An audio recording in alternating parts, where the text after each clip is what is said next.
안녕하세요. 저는 서초구에 사는 50대 중후반에 접어든 여자입니다. 제가 여기에 글을 쓰게 된 이유는 저희 딸이 어이없는 이유로 파혼을 당했기 때문인데요. 원래 결혼이라는 것은 당사자 둘이 서로 좋으면 그만 아니었나요?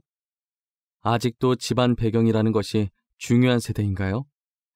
집안 배경 때문에 결혼 반대한다는 것은 다 옛날 말인 줄만 알았어요. 저는 나름대로 세상이 많이 변했다고 생각했었는데 변하려면 아직도 한참 멀었나 봅니다.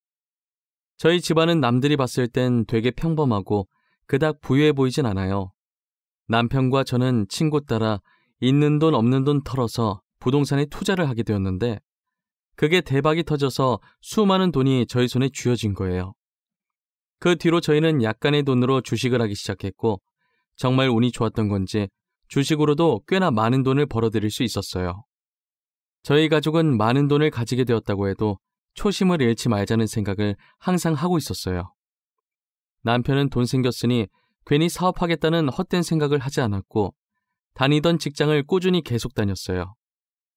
저는 원래 하고 있던 프레시, 그러니까 흔히 알고 있는 야쿠르트 아줌마를 계속해왔습니다. 집도 이사가지 않고 옛날부터 살던 주택에서 지금까지 살고 있어요. 그리고 이제 사회초년생인 딸은 제가 들고 있던 건물 1층에서 카페를 하나 차렸죠.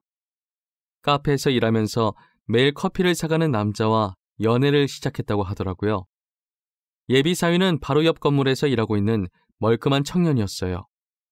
딸은 결혼하겠다고 예비 사위를 집에 데리고 온 적이 있었는데 서글서글한 게 마음에 들었어요. 저는 평소 제 건물을 직접 청소하는 것을 좋아했어요.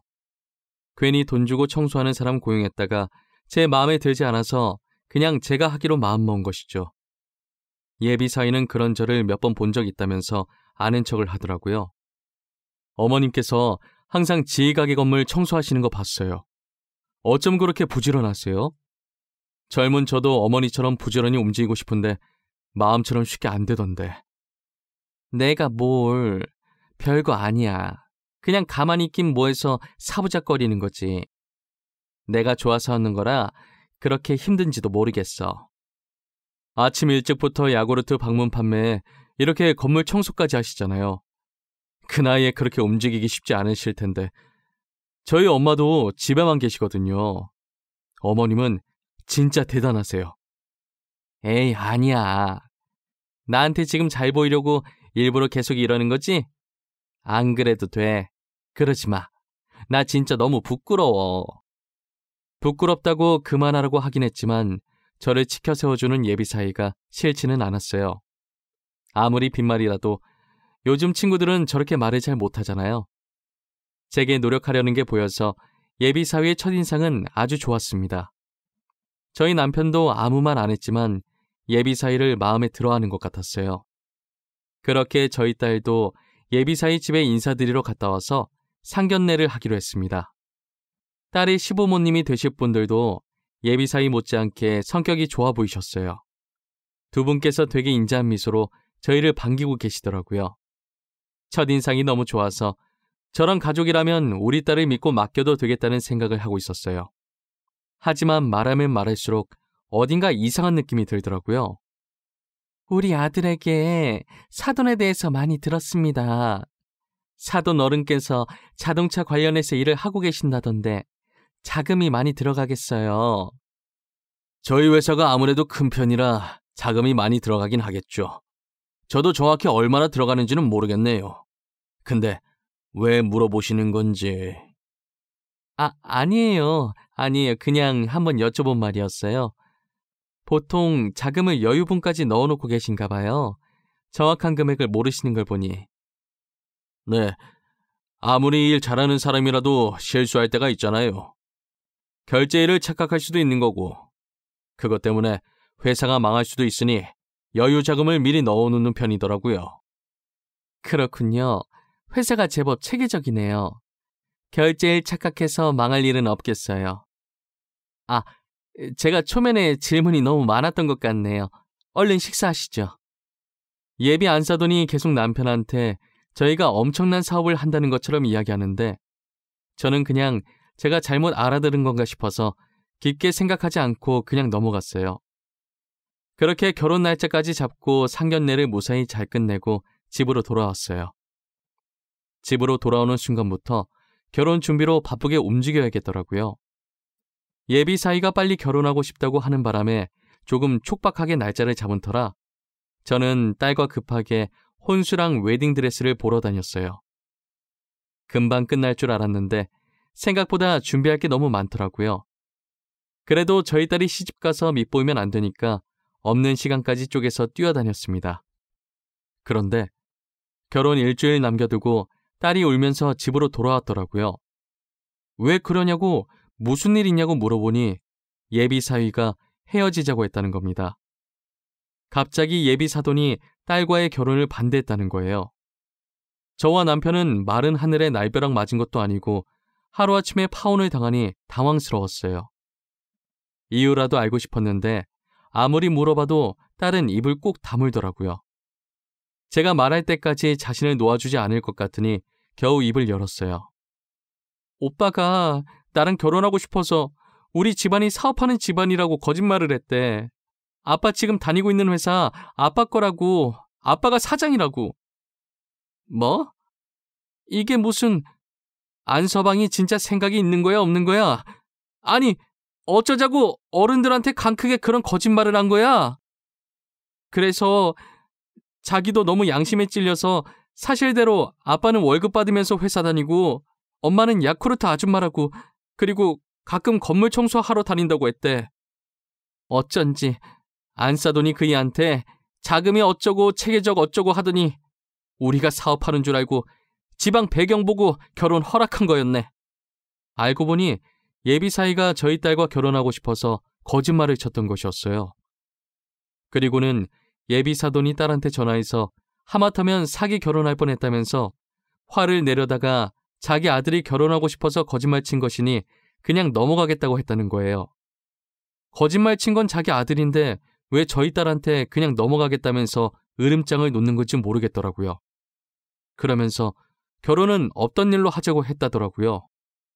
저는 아무리 이해를 하려고 해도 이해를 할 수가 없었어요. 둘이 좋아서 결혼하겠다는데 도대체 둘 결혼에 저희 직업이 왜 중요한 건지 모르겠어요. 결혼하면 부부끼리 알아서 먹고 사는 거지 제 직업으로 먹고 사는 게 아니잖아요.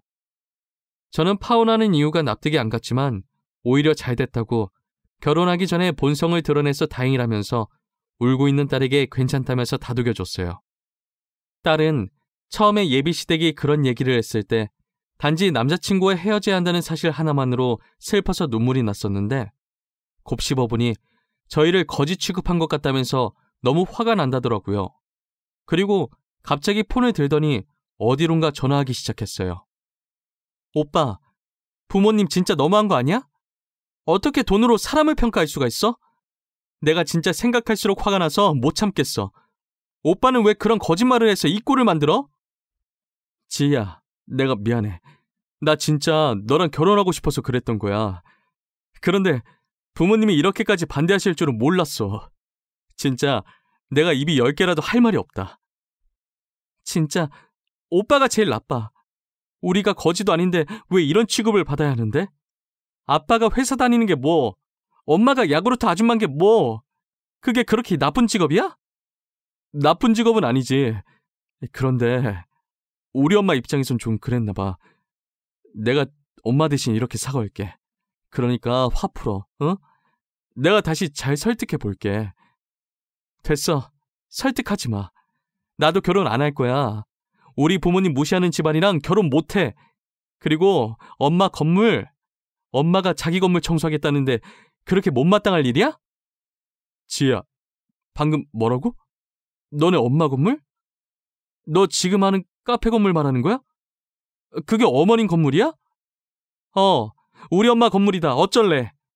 우리 가족 부동산으로 돈을 아무리 많이 벌었어도 하시던 일 그만두지 않고 계속 다니신 성실한 사람들이야.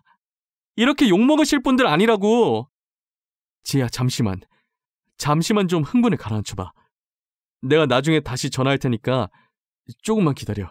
알겠지? 딸은 저희가 아무 잘못 없이 무시당한 게 화난 나머지 그 건물이 제 건물이라고 했다더라고요. 예비 사위는 그 소리를 듣고 조금만 기다리려고 하고 끊더니 곧바로 예비 안사돈한테 전화가 왔다고 해요. 지희야, 우리가 뭔가 잘못 알고 너에게 실수를 한 것 같구나. 정말 미안하다. 우리 아들과 예정대로 결혼식 올리고 우리가 실수했던 것은 잊어다오. 실수요? 지금 실수라고 하셨어요? 무심코 던진 돌에 개구리 맞아 죽는다는 말 모르세요? 어머님, 저희 가족이 지금 그 개구리예요. 어머님께서 던진 돌에 저희가 맞아 죽었다고요. 말을 또 왜 그렇게 삐딱하게 하는 거야. 내가 오해했다고 미안하다고 하잖니. 우리 아들이랑도 예정대로 결혼하라고 했는데 왜 이렇게 화가 난 거야? 아까는 결혼 반대라면서 사기 결혼이라고 그렇게 저한테 난리치시더니 왜요? 그 건물이 저희 엄마 건물이라고 하니까 결혼시키고 싶은 마음이 생기셨나 봐요? 그런 게 아니야. 내 말 좀 들어줘. 지희야, 우린 정말 오해하고 홧김에 그런 말 한 거야. 정말 별 뜻은 없었어. 우리가 제대로 알아봤어야 했는데 미안하구나. 됐어요. 마음에도 없는 사과 그만하세요. 이젠 제가 결혼할 마음이 없어요. 그럼 이만 끊겠습니다. 다시는 연락하지 마세요. 딸은 단호하게 한 치의 흔들림도 없이 결혼하지 않겠다고 딱 잘라서 말하고 끊더라고요. 예비 안사돈은 딸과 통화 이후로 과일 바구니를 들고 저희 집에 찾아와서 죄송하다고 고개를 숙이더라고요. 여기까지는 어쩐 일이세요? 딸이 이미 이야기 다 끝낸 걸로 아는데요. 저희에게 더 하실 말씀이라도 남아있는 건가요? 죄송합니다. 저희가 실례를 했네요. 이제껏 저희가 했던 말들은 잊어주세요. 저희 아이들 결혼도 얼마 남지 않았잖아요. 오해는 풀어야죠. 오해는 무슨 오해요? 일방적으로 화내셔놓고 무슨 오해요? 그리고 결혼은 이미 안 하기로 결정한 것 아니었나요? 저희 혼수랑 드레스 다 취소했는데요. 취소하셨다니요. 사돈까지 정말 왜 그러세요? 저희가 이렇게 고개 숙여 사과하잖아요. 아이들이야 아직 어려서 홧김에 파혼하겠다고 한다지만 어른인 저희는 이 일을 풀어야 하지 않겠어요? 저도 생각이 성숙하지 못한지라 전혀 풀고 싶지 않네요. 귀한 걸음하셨는데 죄송합니다. 조심히 가세요. 그리고 들고 오신 과일은 대게도로 가져가셔서 가족들이랑 많이 드세요. 저는 더 이상 예비 안사돈의 말을 듣지 않고 대문을 닫아버렸어요. 그 뒤로 예비 사이가 딸한테 전화하고 문자하고 난리를 치길래 딸은 니네 부모한테 그렇게 살지 말라고 전화라면서 답장을 보내고 폰 번호를 바꿔버렸어요. 예비 사유에게 또다시 연락 오면 물 한 바가지 부어버릴 거라면서 딸은 아직도 화가 단단히 났더라고요. 그런 못된 심보를 가진 예비 사돈을 보고 하늘이 노했는지 얼마 지나지 않아 그 집안이 망해서 야반도주를 했다는 얘기가 저희 귀에 들렸어요. 저희 가족은 그 소리에 돈돈거리더니 결국 망했냐면서 쌤통이라고 생각했어요. 그렇게 그 가족에 대해 점점 잊어갈 때쯤 새로운 소식을 듣게 되었어요. 지인의 말에 의하면 무슨 돈이 있었는지 모르겠지만 조그만 떡볶이 가게를 하나 차렸다고 하더라고요. 저는 가진 게 돈밖에 없는지라 돈으로 복수를 해줘야겠다고 생각이 들었어요. 직업의 편견 가지고 돈 없는 사람 취급하면서 무시했으니 저도 똑같이 돈으로 쥐락펴락하면서 장난을 조금 해보고 싶었어요. 지인이 말한 떡볶이 가게가 있다는 건물을 제가 샀어요. 그리고 조카를 시켜서 월세를 2배로 받아와 달라고 부탁했죠. 이모, 내가 다음 달부터 월세 2배로 달라고 하니까 돈 없다는데? 나보고 건물주 만나게 해달라네? 자기가 한번 부탁해보겠다고. 이모 어떻게 할까? 그래? 나한테 부탁해보겠대? 지금도 같이 있어? 그럼 내가 지금 너한테 주소 하나 보낼 테니까 내일 거기로 오라고 말해. 방금 주소 문자로 날라왔네. 알겠어. 이쪽으로 가라고 할게. 다음에도 부탁할 거 있으면 말하고. 저는 조카의 말을 듣고 딸이 일하는 카페 주소를 적어서 보내줬어요. 그리고 다음날 여유롭게 창밖을 보면서 커피를 마시고 있는데 입구에서 살짝 경직된 채로 서 있는 예비 안사돈을 보게 되었죠. 그러더니 떨리는 손으로 문을 열고 두리번거리기 시작하더라고요. 여기가 제 딸의 카페인 걸 아니까 건물주가 어느 정도 저라는 느낌이 들었을 거예요. 아니나 다를까 저랑 눈이 마주치더니 살짝 뒷걸음질을 치더라고요. 오랜만에 다시 보게 되니 꼴이 많이 아니었어요. 예전엔 온몸에 명품을 휘감고 있더니 지금은 다 낡은 옷을 입고 있더라고요. 저는 손을 흔들며 여기라면서 월세 때문에 온 거 아니냐고 말했어요. 예비 안사도는 어쩔 줄 모르겠다는 표정으로 쭈뼛거리며 제 앞에 앉았어요. 커피 마실 거냐고 물어보니 대답은 하지 않고 고개만 절레절레 흔들더라고요. 질질 끌 필요 없으니까 본론부터 얘기할게요. 다음 달부터 월세 2배로 올릴 생각입니다. 조카한테 들어보니까 월세 낼 돈이 없다고 하시던데 돈 없으면 나가주셔야겠어요. 사돈, 아직까지 저희한테 화가 많이 나신 건가요? 어떻게 해야 화가 풀리시겠어요? 저희 정말 반성 많이 했습니다.